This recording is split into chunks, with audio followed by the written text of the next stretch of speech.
বিসমিল্লাহির রহমানির রহিম। আমাদের দেশে দেখা যাচ্ছে আমরা ইসলাম মুসলমানের মধ্যে নিজের মুখ দিয়ে আমি যেটা বলি সেটাই দাবি করি। আমি সুন্নি, আমি জামাত, আমি হেফাজত, আমি তাবলিগ, আমি এটা আমি সেটা। তো সেটা আপনি বলে মুখ দিয়ে মাইকিং করলে তো হবে না। আপনার আচার আচরণে, আপনার লেবাসে, আপনার চলচ্চিত্রে, আপনার পালনে কি হচ্ছে, কিসের নমুনা দেখা যাচ্ছে, কিসের বৈশিষ্ট্য দেখা যাচ্ছে, সেটার ভিত্তিতে আপনার দল মত আকিদা নির্দিষ্ট হবে, নির্ধারিত হবে।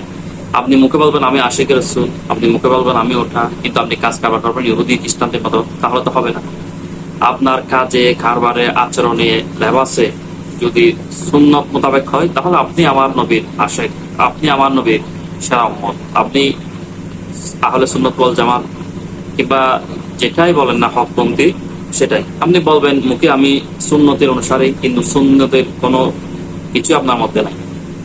শুধু কি শুক্রবারে জুমার নামাজ সারাদিন আর ইচ্ছা মতো চলবেন, এরপর সারা বছর মিলে একটা মাহফিল করবেন বেশ অনেকগুলো মাইকিং দিয়ে, সেটা তো আমার নবীর আদর্শ নয়।